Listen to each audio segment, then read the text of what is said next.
In America, I grew up with urban music. I grew up with hip hop, urban. I was that girl that sags her trousers because for the culture, for the urban culture, we'll be sagging our pants, our trousers, wear the extra large t-shirts, got the shades, the bandana. Oh my gosh, I was so into that culture. It was unreal. What's up, family? How's everybody doing? My name is Uniekgrace, and this is my musical story. I was born in Ondo State. My father is from Osun State, in Mesile, and I spent my growing up years actually in Mesile, Ondo State, Ibadan, Lagos, and Abuja before we left the country to travel to Italy, because my father is an ambassador, so he represents the country Nigeria in different countries outside of Nigeria. My growing up, I remember having a very happy childhood. We didn't have much. You know, my father was never like always, is not always been an ambassador.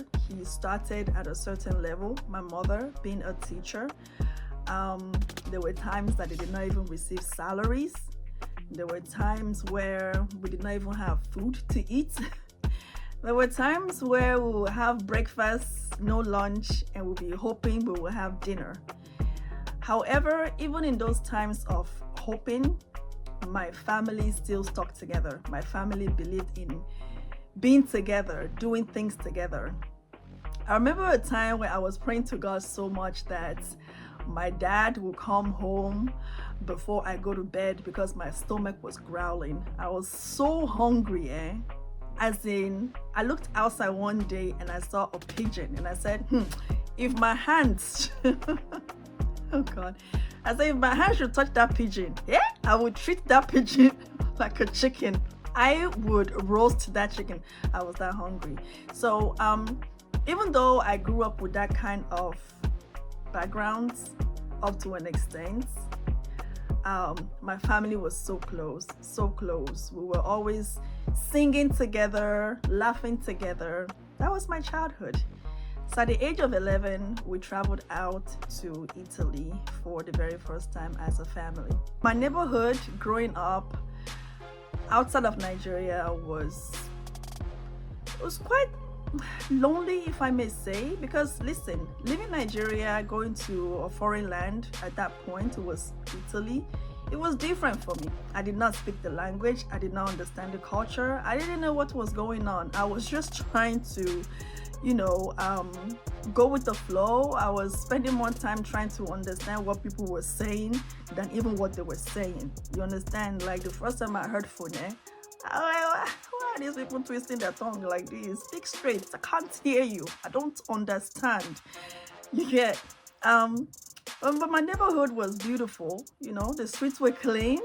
It was beautiful, inspiring. Makes you want to go for a walk anytime during the day. You understand? So my neighborhood was good. I was an American when I met my husband, even though we met online. Yes, I'm a product of online love. I found love online, and it was a very funny story also, because I actually did not go online looking for whatever people were looking for online.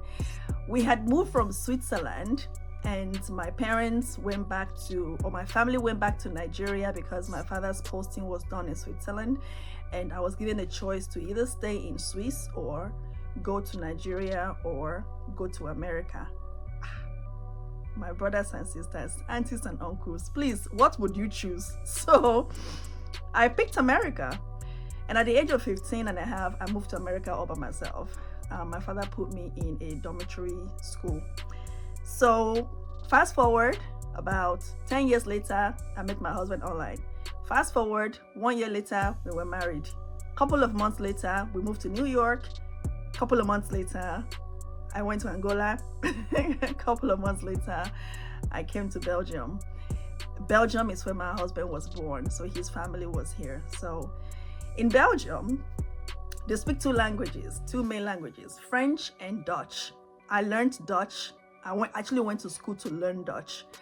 But I picked up French on the streets because most of my friends were French speakers. But I went to school for 2 years, intensive learning Dutch, going to just language school every single day. So I'm telling this story because the word unique is spelled U-N-I-E-K. And that's how the Dutch people say unique. So it's uniek, actually, Uniekgrace.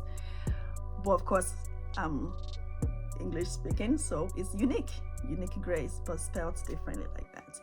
And the name came about because I went to school after the language school that I did for 2 years.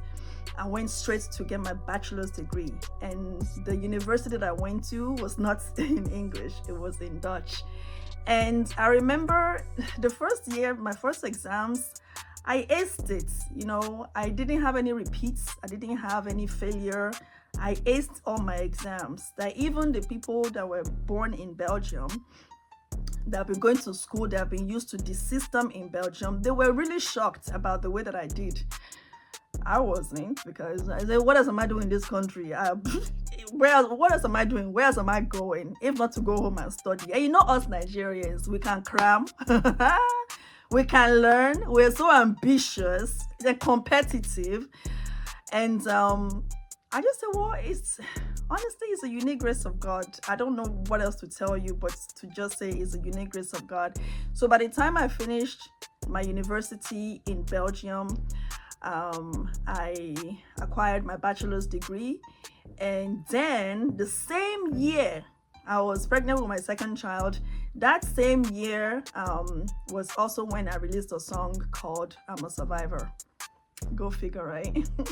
Based on everything that I went through, I'm a Survivor came about. And so when they asked me, what's your name? Right? When, as an artist, I just went there, not like I was like an official artist. I just went there because I was invited with my choir. And they said, what's your name? I say, Uniekgrace. Yes. It was a no-brainer. So that's how my name came about. I'm a poet. I actually have a published poem book, a poetry book on Amazon. It's called Face to Face. And so I'm used to writing down what I'm going through. I'm used to writing down my feelings, things like that, right? And so the year where I wrote I'm a Survivor, my sister-in-law had won a musical competition, and I had to go and do backup for her in the studio. By the time I was doing the backup, the producer now asked me, are you also a recording artist? And I said, well, me? No, I'm in a choir. I sing in the choir, but I'm not a recording artist. He said, sis, you might want to consider being a recording artist. My husband heard this and he said, babe, do you want to pursue this artist thing? I was like, how? No, I'm in school. I still have to go get a job. I beg, what did they do me? It's not what is doing all of you. And I just disregarded it. But because of that song that I wrote in the poetry, actually, that year, it kept coming back to me. And one day me and my family were traveling to London to visit some friends when I formed the melody, I come and conquer all, I come and conquer all. Oh, hey, oh. So I was singing it in the car, and everybody now joined me saying, oh, hey, oh. I say, sure. Try to be this again. So of course, that little thing that happened made my husband push me to go to call that producer, you get, and say, my wife wants to come and record something. That's how that started. That's how my recording started. My performing now happened some months after that, where my choir got invited and they asked me if I wanted to sing something original, and then I asked me, what's your name? And I didn't want to say Funke, it's like there's a lot of Funkes out there. So I just said Uniekgrace, and they introduced me that day as Uniekgrace, and it was an amazing performance. It was amazing. It made me believe that there was more, and it caused me to go and pray. But after that, I left it again. My hustle was more, I need to get a job and start earning money, and we need to go and buy a house or something. We're having babies, we need to take care of them. So my mind was not even into music or ministry. It was just a by the way, In America, I grew up with urban music. I grew up with hip hop, urban, I was that girl that sags her trousers because for the culture, for the urban culture, we'll be sagging our pants, our trousers, wear the extra large t-shirts, got the shades, the bandana. Oh my gosh, I was so into that culture. It was unreal. My mentor back then was actually Ambassador. If you know Cross Movement, it's the group where Lecrae came out from, Cross Movement, before he established his own thing. So my mentor, one of my youth pastors actually that used to come to my school in Philadelphia. I went to school in Philadelphia. Like, used to come to my school in Philadelphia. Used to come every Tuesday to share the word with us. So along that line, I got introduced to Christian rap. So from there, I just attached to it. I thought I was supposed to be a rapper. I don't know why, but it didn't happen. Afro gospel started because I was hungry for the Afro culture. I was thirsty for the Afro culture because I grew up in America. On that note, when I started making music, I was just so hungry I didn't want anything American. I did not want my identity to be American because the African culture, I think, I then was becoming more agreeable with people at that time. You know, people wanted to, when you said somebody that I'm from Nigeria, it's like, oh, you know. And then also I miss home so much that while I was in America, I didn't go back home all the time I was there. I went back home like 10 years later. And then to be able to see the culture, to be able to see how people love each other, to enter inside a bus and people were talking with each other, it's like, how?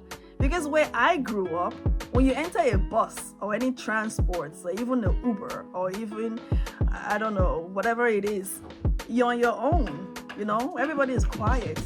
You mind your space. You cannot be interfering in somebody's space. But now enter Nigeria, you would like enter into a transport. People are like, sister, how are you? I'm like, oh my gosh, why is this person talking to me?